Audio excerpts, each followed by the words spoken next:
Penina's just defected to Labour. Oh, there we go. We're live. Natalie Elphig, yes, we are indeed live. Well done. You're very perceptive, Oh. Chloe. It's Victory in Europe Day today, so we just need to acknowledge that to start with. You know, the Was it that? sacrifice that men made. Well, either or, really. He did both, didn't he? Yeah.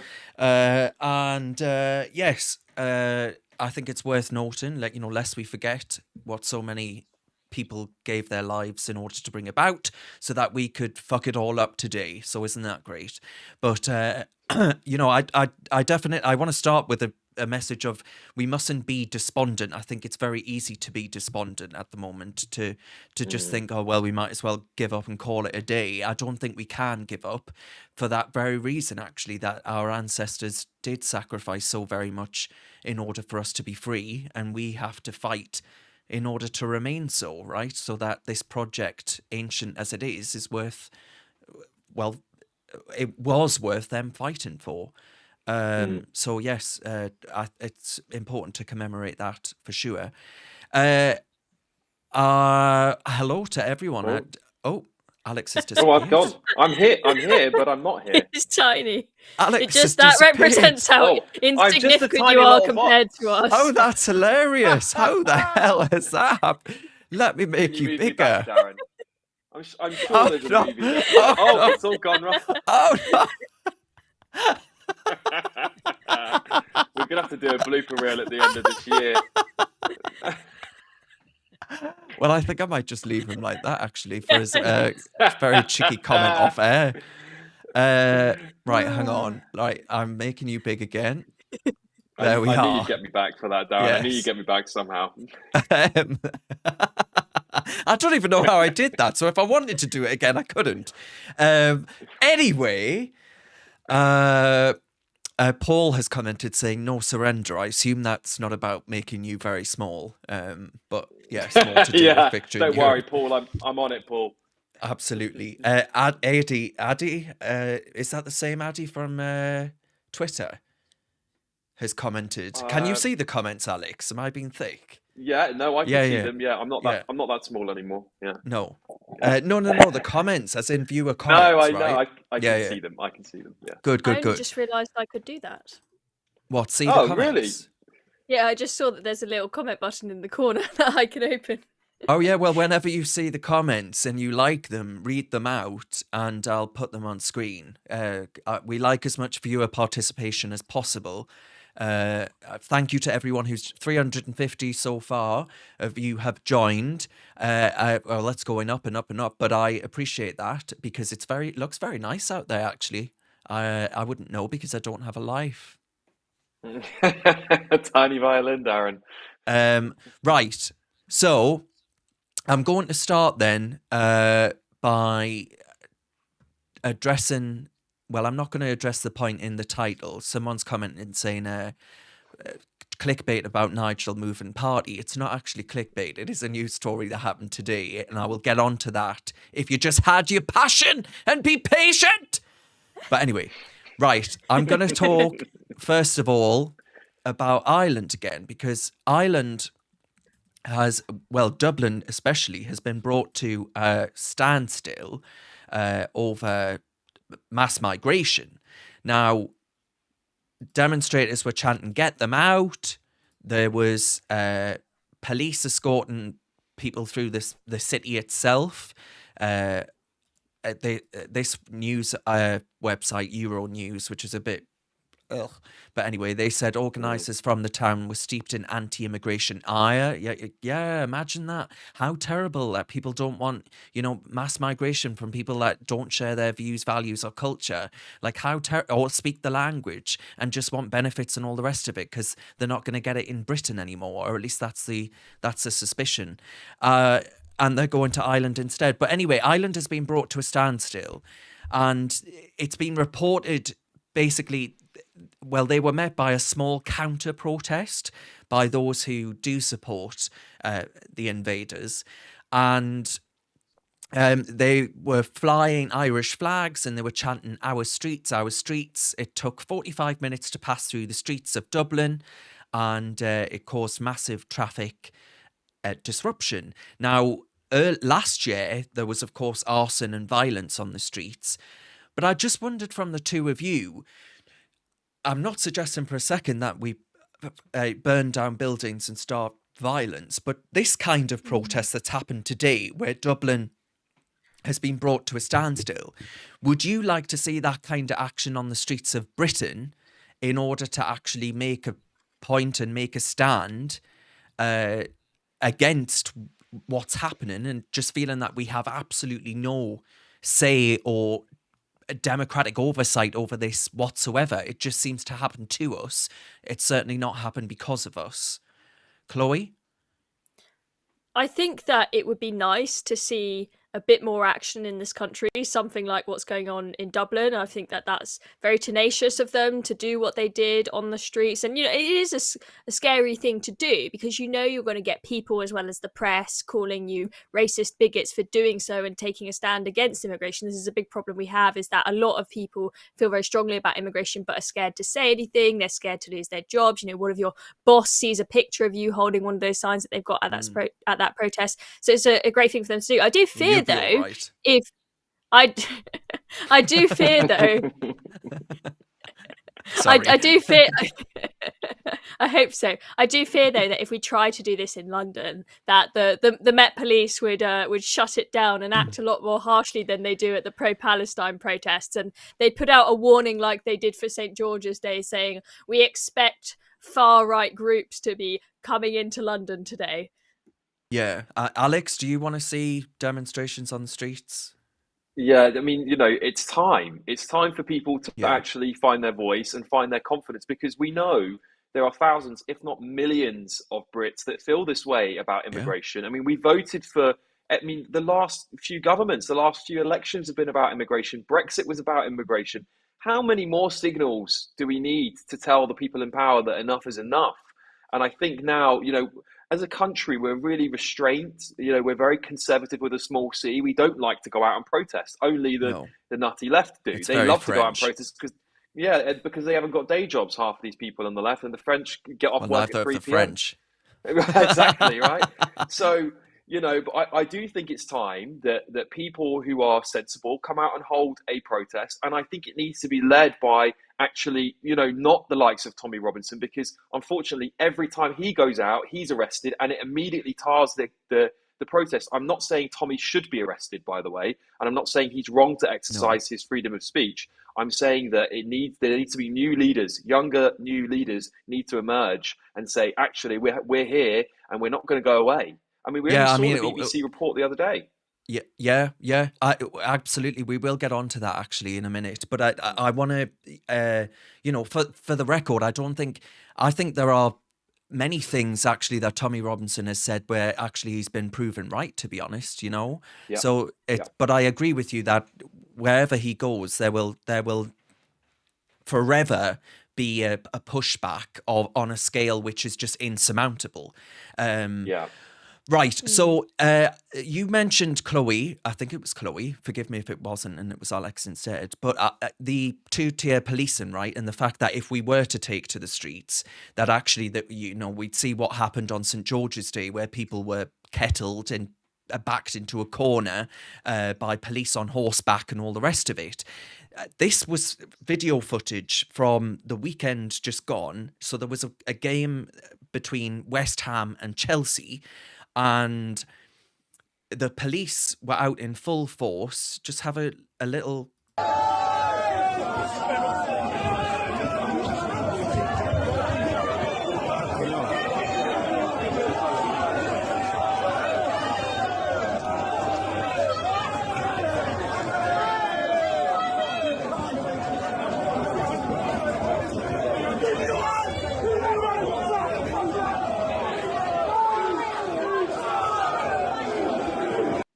So again, right, you see scenes of, what was that, like 6 or 7 police officers on top of one bloke, and you see the police horses out in action, you've got batons out, you've got all the rest of it.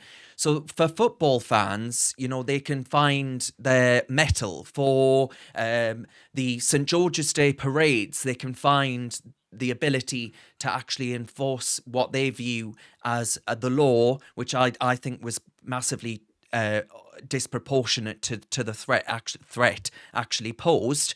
And when it comes to people calling for jihad and intifada on the streets of London, when it comes to wearing Hamas headbands or flying flags that are really quite sinister and all the rest of it, the police seem utterly unable to actually enforce any form of law, despite the fact that that's tacit support of a prescribed terrorist organisation. And last time I checked, West Ham and Chelsea fans aren't prescribed terrorist organisations, although there's probably an argument for some Chelsea fans because they're a bunch of shites. I'm joking. Please don't anyone block this chat.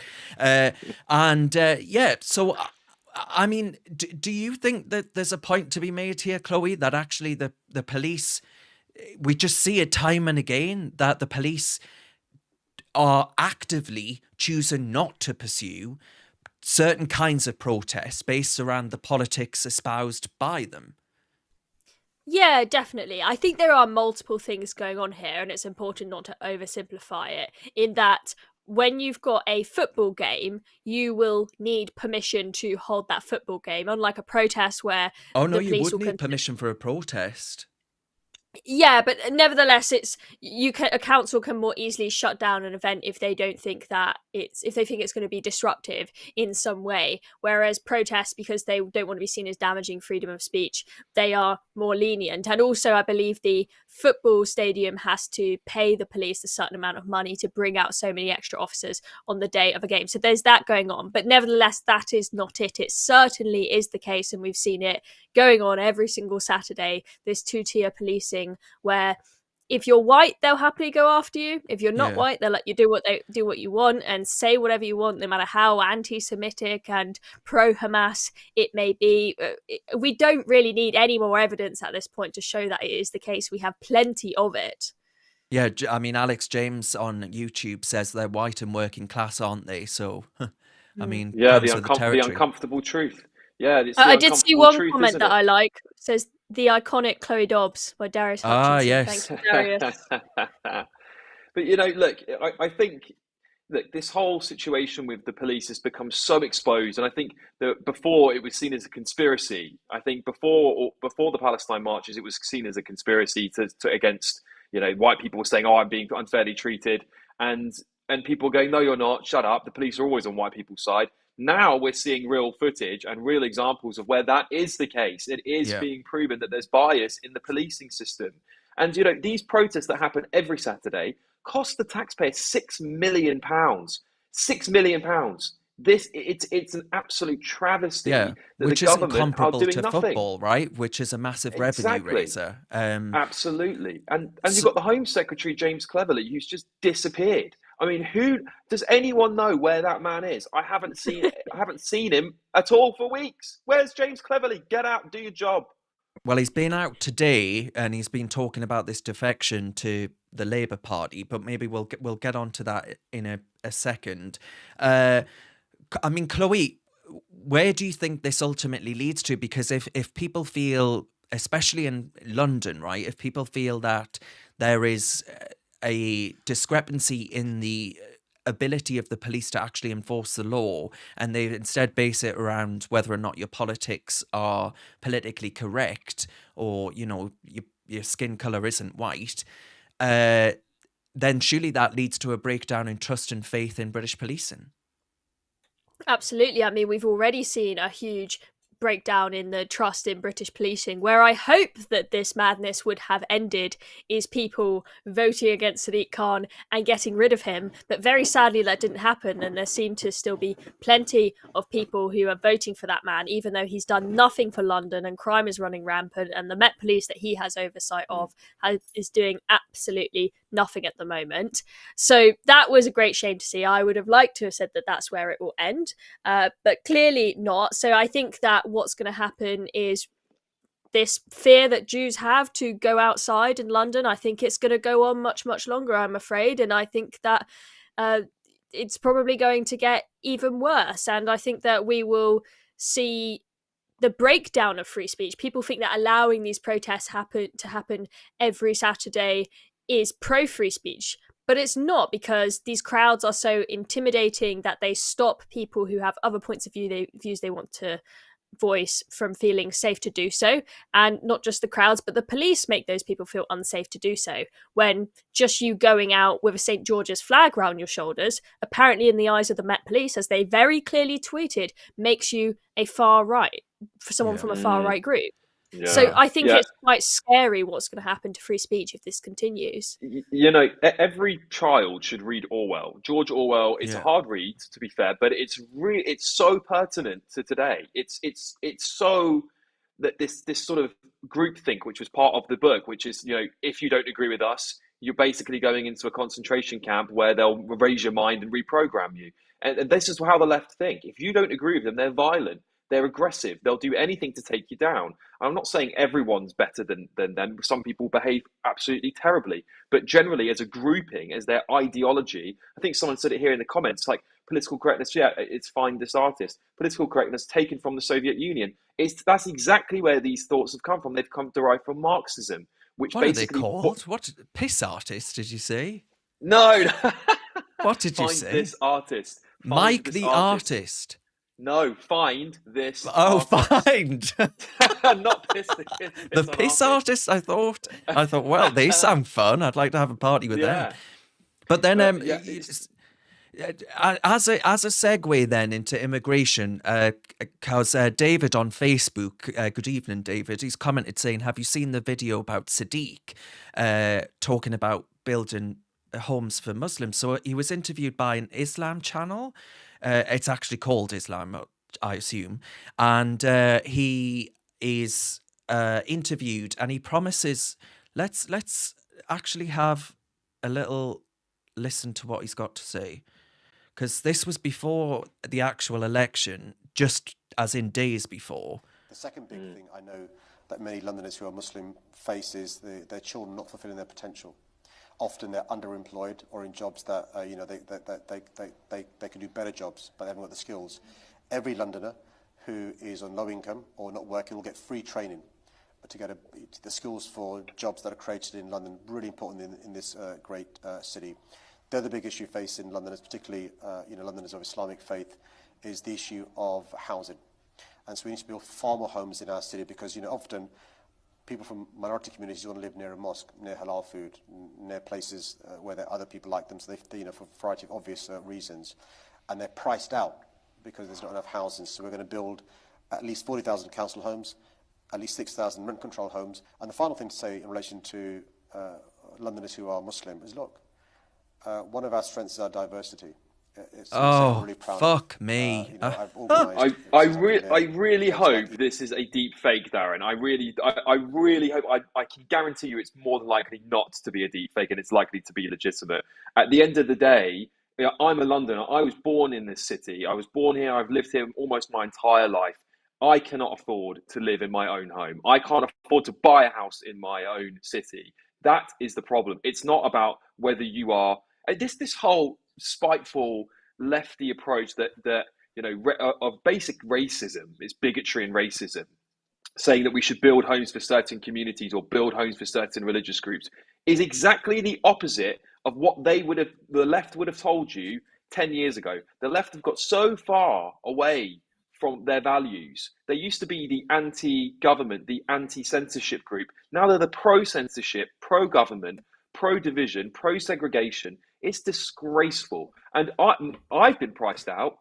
Let me Yeah. tell you this. I've been priced out because of immigration, because of people coming from different countries all around the world and buying up the homes here. Harrow used to be a majority white British area, and it used to be affordable. Now it's a majority Hindu and other area, other ethnic minorities. It's less. So actually, the house prices have gone up since they've come to the UK. It's not me who's pricing them out. They're pricing me out. Yeah. I mean, I mean, it literally is segregation. So go on, yeah, It Darren. is. this Yeah, he's Islam calling for channel segregation. definitely does. The Islam channel definitely is legit. Mm. And he was interviewed by, well, that's actually an American TV host. But anyway, that's it. There it is.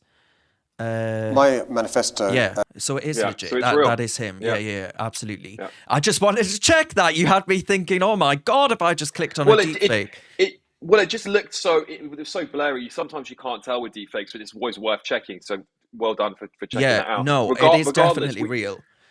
but But I mean, regardless, even if it isn't real, Darren, the point is we know Sadiq says stuff like this all the time, and then he accuses people like Susan Hall of being racist, even though he's literally the racist. yeah. So what about the like indigenous population, right? Do they never, I mean, talking about what element of what he said there was talking about integration and not an assimilation, as opposed to imposing your worldview, your religion and faith and all the other things. He said you've got to have a halal shop around you, you've got to have a mosque around you, you've got to have all of these other things. Well, that to me just doesn't suggest that you are coming here to integrate. It means you're coming here in order to be separate.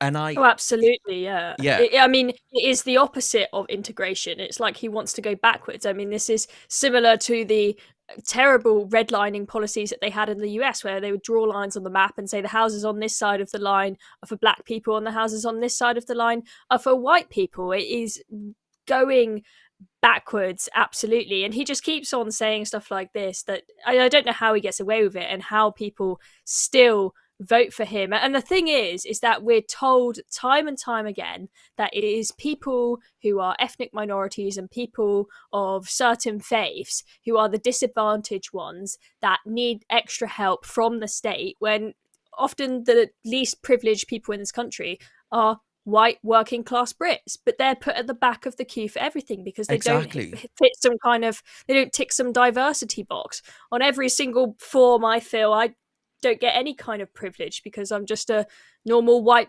Brit. I'm not And Muslim you and know I'm not a what? different colour. I actually I look at the fact that Sadiq is there complaining about the lack of houses, and yet he wants more and more mass migration, right? He wants more people Nailed it. coming here, and he's saying, "Oh, why haven't we got enough houses in London?" Well, why do you think? Mm. Because net migration has been in the hundreds of thousands for like 2 decades, and last year it was 700,000. I wonder why we haven't got enough housing stock to go around. And then British people who are already here are saying, well, I can't get any housing either. I've got kids. I'm having to live with my mother. It's still, and it's infantilizing a whole generation of young people. And then we're saying, well, why aren't people having babies? And it's because they haven't got access to housing. So Yeah. these people aren't thick, right? They're just disingenuous. Can I, They know what's going on here. Absolutely. And look, let's just look at the stats. I think it's really important the audience understand where London is heading. And an interesting point here. So in 1981, London was 85% ethnic ethnic white British, right?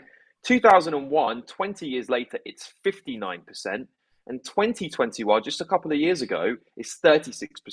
You push that forward to 2040, 2030, white British people are going to be in a smaller minority than any of those other groups, any of the other groups that make up the rest of London. At what point do we then start getting special treatment? At what point are the schools going, we need to teach white British history now because there aren't any white British people Mm. living in this Oh, you able won't be allowed This to is the do that. Oh, no, no, You'll you that never would be won't, be allowed to Darren. do that. That's colonialist, gonna of Yeah, course. yeah, yeah, yeah. And this is the battle that we're facing. It's not just the subjugation of our rights with the police. It's also the complete and total domination of Labour in London for the foreseeable future, for the next 20, 40 years. And these kinds of policies that really do force white British people out of London en yeah. masse. I mean, they're Uh, being D- punished now with you, Les. David's comment there. In that case, I'm Jewish and I live in West Sussex, so can't get me a house in Golders Green so I can be near kosher shops. Yeah, right. I mean, where does that thinking actually end, right? Do we say to every minority group in this country, well, you've got to be near your cultural assets and all the rest of it? I'm a gay man, so do I have to live next to a gay bar? Is that how this works? Do I have to live near? You could go on and on all day with this sort of thing. It's absolutely ridiculous. But on that point that you raised there about immigration, Robert Jenrick, who I think is actually a good thing, he was immigration minister under Suella Braverman, and he resigned at the same time. He resigned over Rwanda. Saying it wouldn't be robust enough and that actually we needed to leave the ECHR in order to complete the Brexit project, which I wholeheartedly agree with. But he's released a report with Neil O'Brien MP, and it's called Taking Back Control. I wonder where they got that from. And it talks about the fact that large-scale migration hasn't delivered significant growth in GDP and actually has increased the strain on our capital stock from everything from roads to GP surgeries, you name it.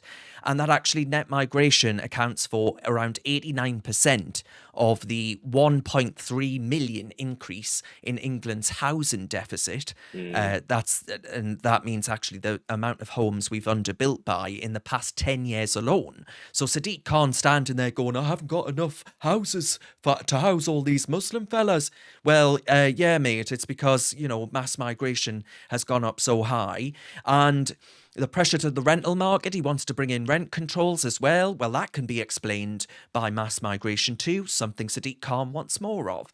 And between 2001 and 2021, the share of people in England and Wales born outside the UK increased from 9% to 17%. That's in the whole of England and Wales.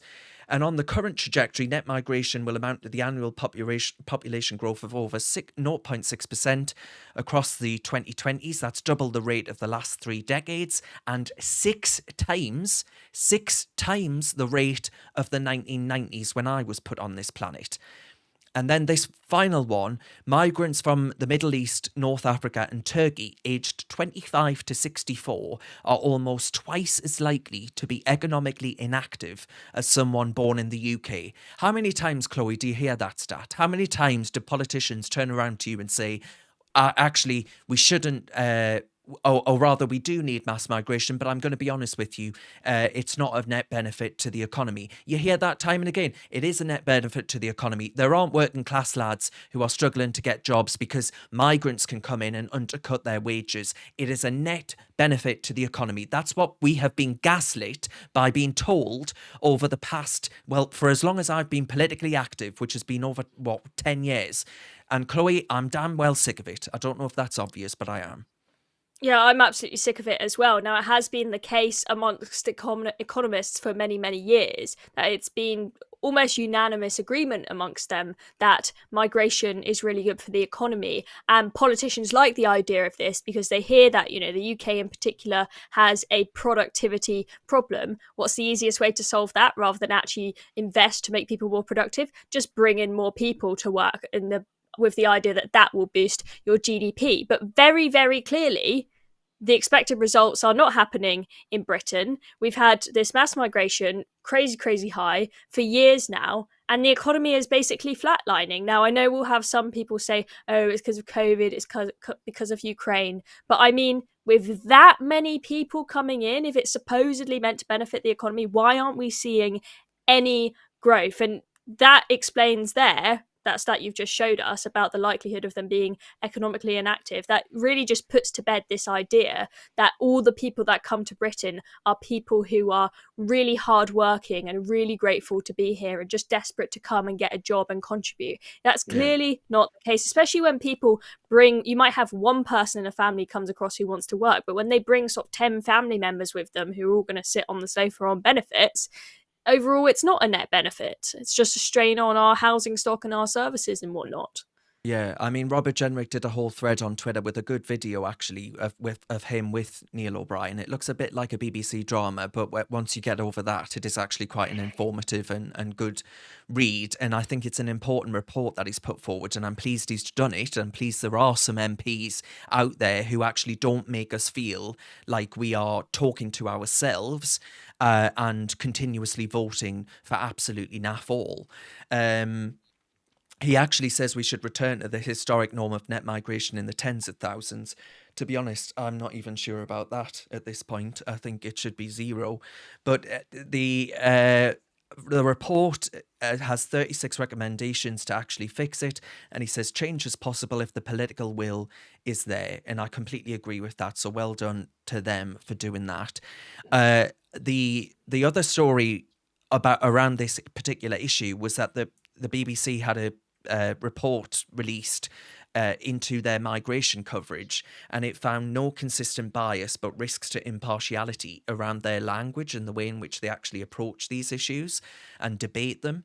Because there is a consensus, isn't there, that anyone who dares speak out about these things is some kind of swivel-eyed bigot, and therefore you have to discount their opinion. And the BBC has, in a really snide and condescending, patronising way, derided every single person who's ever had an opinion on this since the EU was founded in 1993.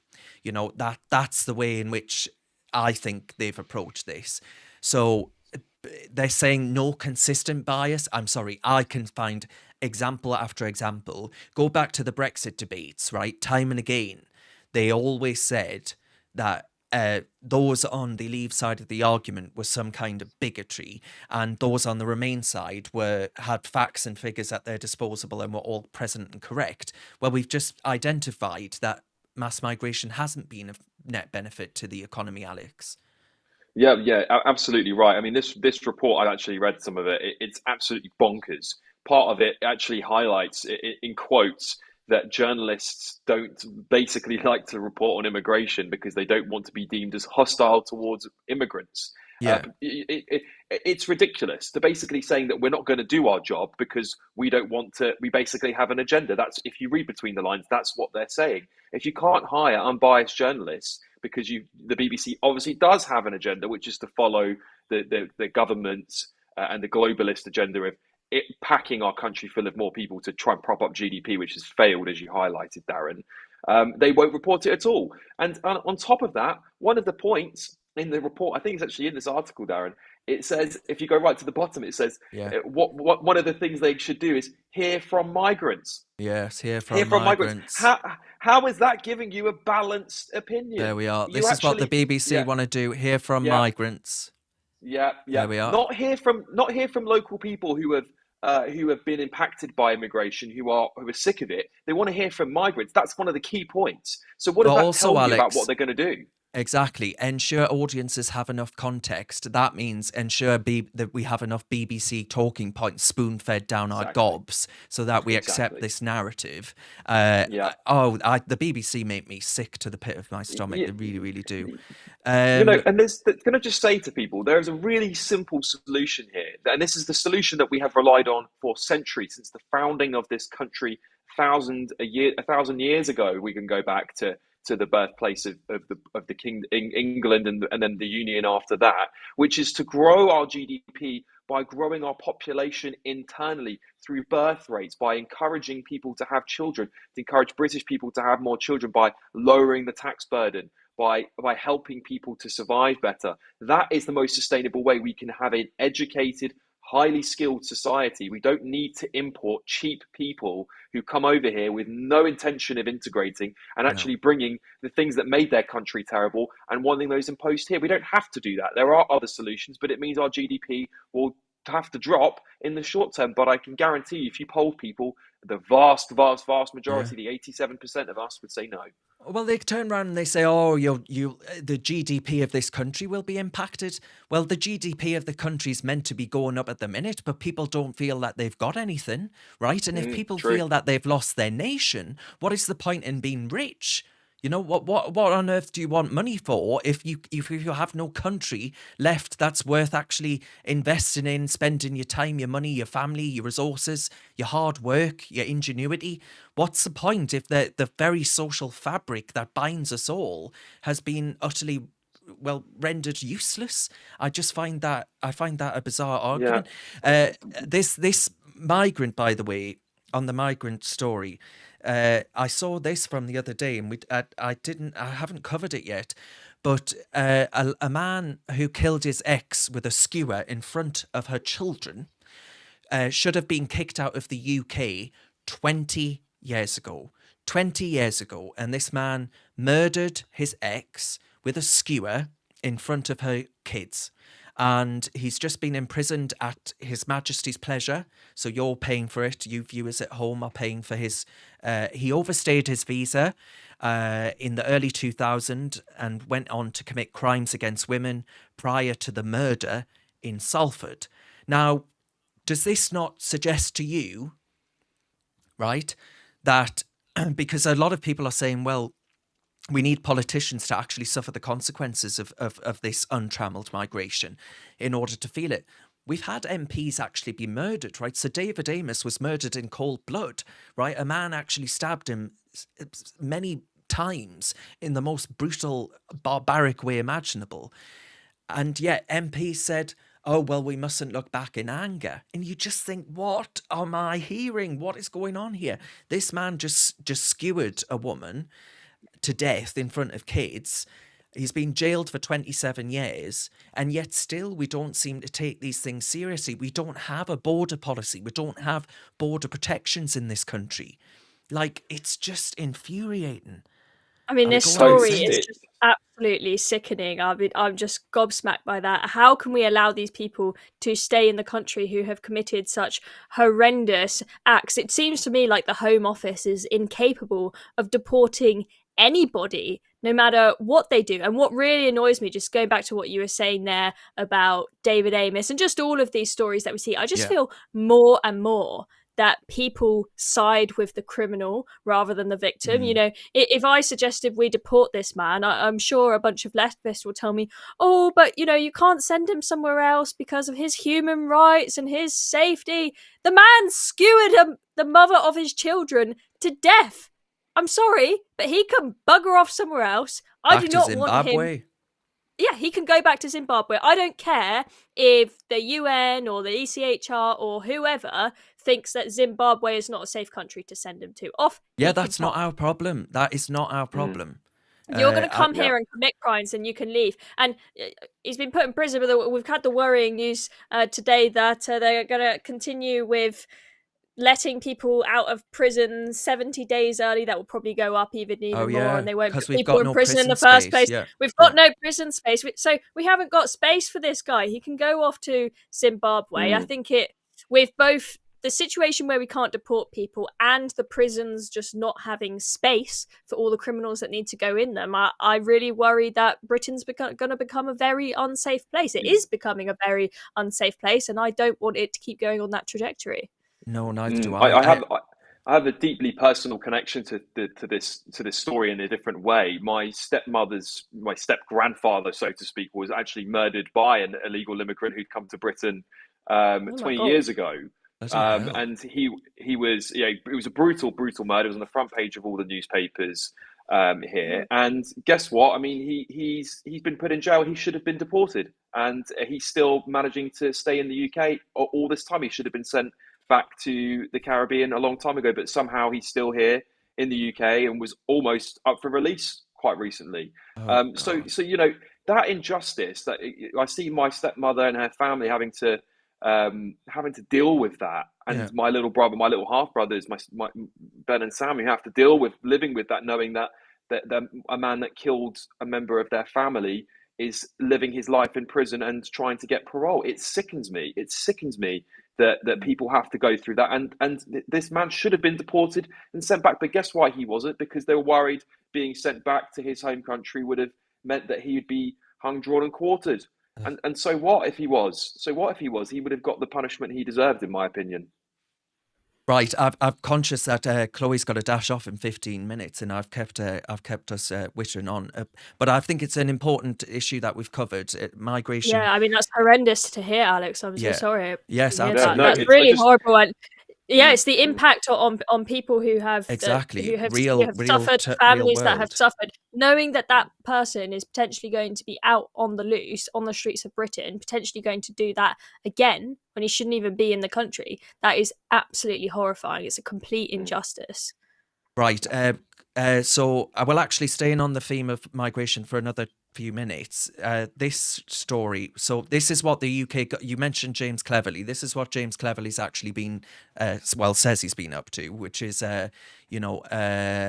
sorting out migration in this country. The first Rwandan migrant from the UK was sent from the UK to Rwanda under the new asylum programme. And guess what? He's gone missing. You just... You can't make it up. It's such a disaster. It's such a So disaster. we've just given him thousands of pounds to go to Rwanda, and he's probably coming back. Yeah. Why doesn't he probably want coming the back. free On the 5 first years boat. of free food and free accommodation? I mean, what's I'm he laughing, doing? but it's infuriating. So the actual He's detail definitely of on this his is boat back. supposedly it was a Sun reporter went out there to Rwanda and went to this hotel/hostel Yes, that this the UK place, the whole postal. that the UK it looks pretty fancy, that the UK taxpayer has splashed 20 million quid on to push it up for them. You know, they've probably got flat screen TVs and jacuzzis in each bedroom. And they went there and the place was all chained up. It was completely closed. And they spoke to a sort of member of staff who was kicking around asking what's going on. And they were like, yeah, it's not open at the moment. We're shut. We'll open in the future, but it's not open. So then they asked them about this migrant. Is this migrant staying here? And they're like, no, there's nobody here. And then they found out from some other sources that this guy's sort of gone off on his own accord around Rwanda. Do you know what, Chloe? I mean, it's just You know what? hilarious. You can't make this shit up. You know what, Chloe? If we can't afford our London rents anymore, we should just get a dinghy, go over to Dover, go over to Calais, get a dinghy, and get shipped over there. That looks nicer than the accommodation that It most is. people in London have to live in. It looks lovely. It's a luxury. It's called a luxury hope hostel in Kigali. It looks very nice. You But can't anyway, make it up, can you? this bloke's on his way back, so he's going to become our problem once again, and we'll probably send him off again, another few £1,000s richer, and repeat the process over and over again. You know, that's a good way to make some quick cash. He'll Yeah, probably you say get that three this grand a accommodation pop. is inhumane. It's not acceptable for human habitation, and so he needs to come back to Britain and be put up in the Ritz instead. I wonder if the born United Nations might take their building over so they can put their refugees in that building because they think it's perfectly acceptable, don't they? The UN. Born Bastions to is be good. free says he only took a free holiday with spending money. He had no intention of actually staying there. And I am laughing. I'm sorry I'm laughing because I know it's very serious, but it is funny. Find this artist says, if you don't laugh, you'll cry and all that. Very true. I think I agree with that. Stephen reminds us that we've got terrorists on the loose. I think that's do. undoubtedly true. We just know that for a fact. Julie reminds us that it's Happy VE Day, of course. Happy VE Day. And lest we forget the sacrifice of those men. You go on. Thank you very much for your comments and interactions. Right. So the other story of the day is this one. Before I get on to Nigel Farage defecting to the Labour Party, because it is a story, I'm not making it up, I promise. Right? It is a story. I will get on to it, folks. Stop getting so angry. It is a story. The NUS. So the NUS, for those that don't know, is the National Union of Students, and it's basically sort of somewhere to the left of Jeremy Corbyn. And the NUS delegates have called for the expulsion of the main student Jewish group. It's a non-binding breakout vote, but NUS delegates urged a ban on the Union of Jewish Students over its support for Israel. So its support for Israel being the support for the world's only Jewish state, and by the world's only Jewish state, I mean a slither, a tiny little part of the Middle East, a scintilla, if you will, of the Middle East. And they say, oh, we have to, ensure that that isn't wiped off the face of the earth. And the NUS say, hang on a minute, lads, not too sure about that. I think you're going a bit far there. There, those nasty old Jews in the Middle East.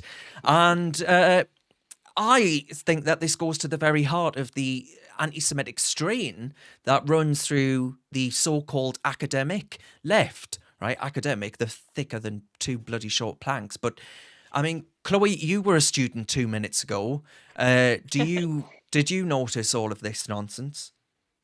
Well, obviously, this nonsense has exploded since October Yeah, up to 7th. I 7th. finished Yeah. university back in June. I think what's going on at the universities now is I think the students genuinely think that it is a completely clear, objective truth that Israel is evil, and hence there is just no question that the universities cannot possibly have any investment in any business linked to Israel, anyone supplying arms to Israel. It cannot be receiving any money from anybody who is Israeli. This is what is happening at the universities. All these crazy camps, these tent cities that have appeared, they're mostly campaigning for the universities to break all financial ties with Israel. They are so sure of themselves. It's because they're Yeah. in a complete echo chamber. They don't speak to Oh, anybody absolutely. else. So that's why they think it's an objective truth. And I'm very upset to see that this is going on at my old university, where I'd like to think that the students are smart and listen to different points of view and recognize that they're not absolutely right about everything. But oh no, they've built a tent city outside one of the museums in Oxford, and now there are calls for the diversity whatever leader of the university to resign because he has come out in Yes. favor of the tent cities, saying that they should stay. And then there's a concern that him, as someone who is meant to be some kind of welfare leader, that Jewish students are not going to want to come to him for help if they have an issue because they're not going to trust him. So people were saying it was very inappropriate for him to do that. So it's a shame to see this absolute nonsense going on at my university that I Yeah. used to love and respect. It's It's just going out of control. It's just a stupid trend. They're so privileged. I couldn't believe when we had at Columbia University, we had the students invading the university buildings, locking themselves in the university buildings with no permission whatsoever to do so. The universities are saying, get the hell out of the building. You don't have yeah. permission to be doing that. But the students are saying, you have to, as the university, you must come and bring us food and water and supplies Mm, and whatnot. mm. Oh No, yeah, get the no, hell out of the building, you entitled. privileged prats. Entitled little shits, that's what they are, and Alex, I sort of identify this, they're saying that actually this is a form of Marxism, and ultimately it's about power, right? And that's what they're seeking here. But the Marxist idea has always said that there are the oppressor and then those who aren't oppressed, and you find that these students are cosplaying the Palestinian people, right? They're trying to make out they've got no food, they've got no water, they've not got access to basic things. They're sleeping in tents on the beautiful green outside of King's College in Cambridge. And a beautiful ancient building. I think Cambridge is one of the most magnificent, beautiful places. It's just a shame that the students are there. And the I look at the rich history that's just been upended here. Now I know that there's people start off young and then they grow up and realize that this is all very stupid, but this is what I would identify as luxury goods signaling, where no longer is it will it do to wear a Prada bag or a Louis Vuitton. You've got to actually show your virtue and your values through the activist movements that you participate in. Oh, absolutely. I mean, you saw that all sort of started with the Black Lives Matter Yes. protests, where they had the hashtag blackout, and the people were posting, black profile pictures for a couple of weeks and went back to normal after that and changed absolutely nothing. You know what's really funny about that picture, Darren, is that, well, not one, all those tents have been purchased by clearly one person because they're all the same color, Yeah.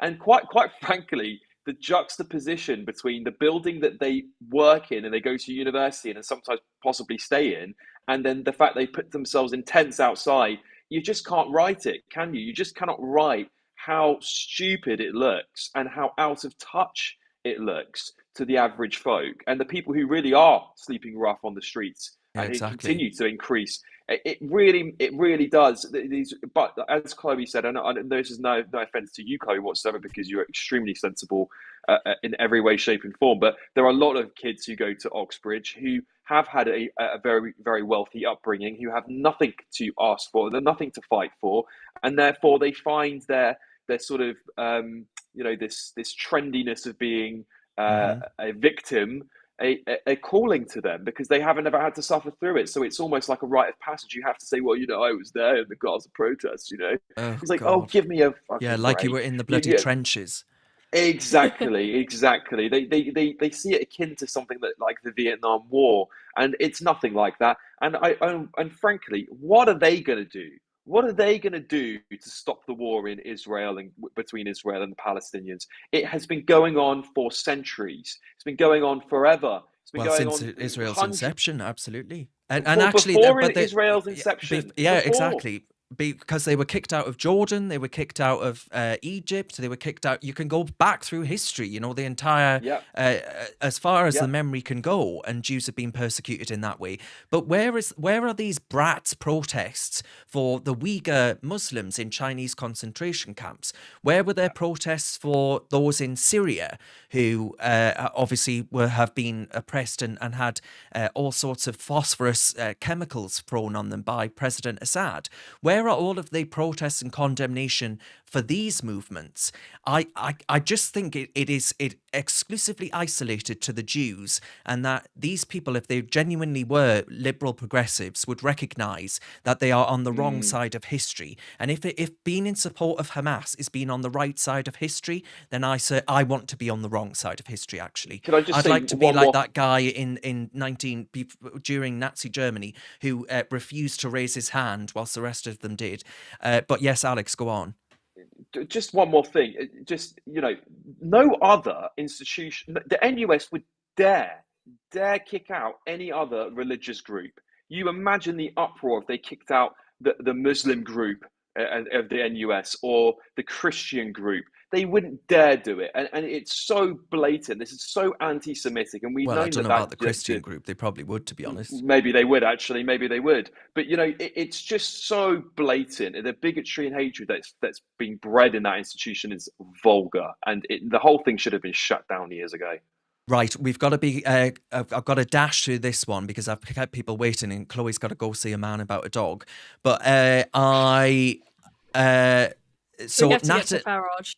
Natalie Elphicke resigned Should we go from. straight to Farage? Well, hang on. Natalie Elphicke Okay. resigned from the Conservative Party, right? And then that got Labour questioned about. And by the way, she's criticised Labour throughout her history as a Conservative parliamentarian back in, when was it, few years ago. And she took over from her husband, who was done and jailed. And she took over from her husband in very odd circumstances. But it looks like she may have been offered a peerage or something similar. I don't wish to sort of speculate. I just have, I know. But, I think that's the perfect excuse for the abolition of the House of Lords, if you ask me.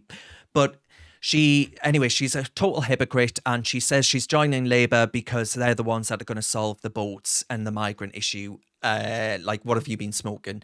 And so that led to questions for the Labour Party. And this will lead me on to Nigel Farage, I promise.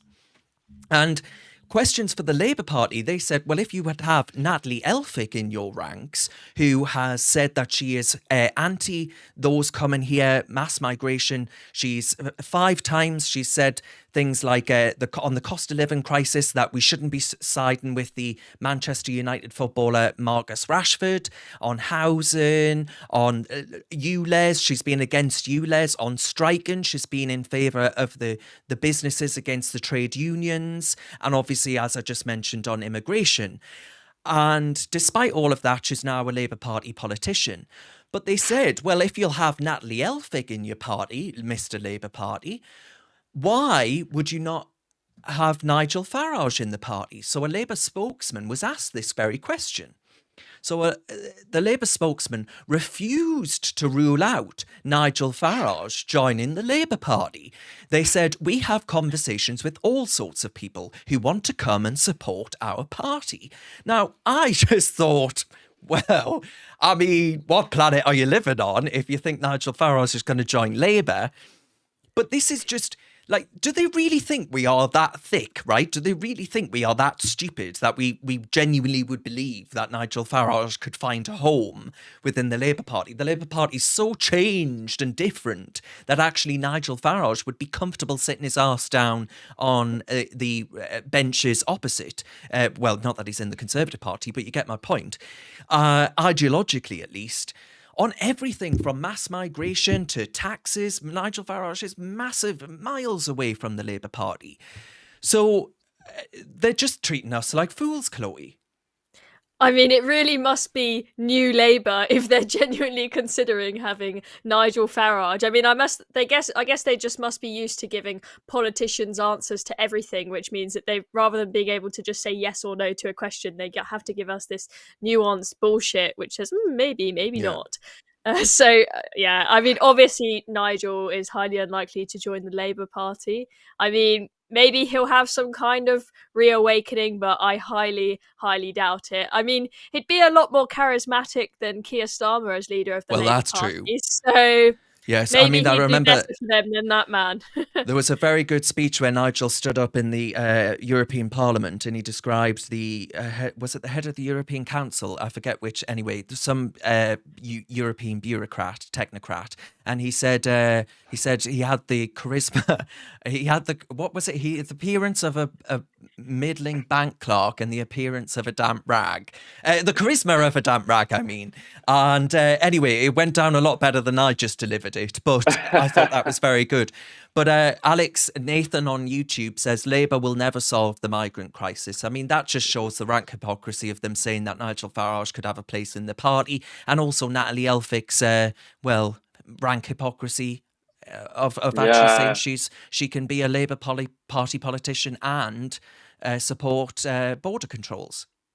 Yeah, it's totally bonkers. I mean, this Labour Party, and Nathan's absolutely right. They will never solve the migrant crisis because they don't want to solve it. I mean, they're going to stop the Rwanda bill, even if it's the smallest deterrent. It's better than nothing. They'll probably stop sending money to France and just let the boats come over here. They might even just hire a ferry. But do you know what's really interesting about this? It reminds me of the Conservative Party's broad church statement. And look how far that's got the Conservative Party. They are now splintered at the seams. There is no such thing as one Conservative Party. It's multiple people, multiple groups, and it's done terribly for that political party. So I hope Labour welcome everyone with open doors. The one thing I will say, though, is that the Labour Party is traditionally for the working people. That is the root of the Labour Party. That's what it should be. It should actually stick up for people like Nigel Farage, who speak massively on behalf of the working class. Nigel Farage and the Reform Party do that far more, and even the Tories to a certain extent, do that far more than Labour do now. So Labour, we're seeing this massive dynamic shift in the political spectrum where Labour are becoming the class of the elite, snobbery, rich entitled kids like the ones protesting outside Cambridge. Yeah, it's been slowly happening since 1997 when Tony Blair took over and became prime minister. That party's transformed. It's had an internal battle, and the left have lost. And now the working class are going to the right because they're sick to death of hearing what the Labour Party have to offer. But yeah, never going to happen. Yeah, I mean, I just told my mother to leave her trade union, to be honest, because I said none of them represent you anymore, and that's quite sad, actually, as someone from a very working class family and people that have always worked in industry, etc. Right, Chloe has to dash off, but what I would say on that point of the Tory party and the Labour Party fracturing, do you both think it's time for PR in Britain, as in changing the electoral system? I do. I'm really on the fence about this because I want us to have strong leaders. You know, people like Margaret Thatcher were able to do so by not having to deal with a coalition of a load of different parties. But I just feel like the system that we have is failing us. I really don't know what the solution is, in all honesty. I'm very on the fence about this one. Come with us to the dark side. Right, okay, folks. I'm going to wish you adieu and say a very good night to all of our wonderful viewers. Thank you so much for watching. I hope you enjoyed it all at home. Please share, subscribe, and support Reasoned. We need your help. Keep us going. This is Reasoned Uncensored, and we love doing it with you each week, so thank you very much. Oh god, I've just quoted Piers Morgan there, never mind. All right, it's time to go for sure. Good night, folks.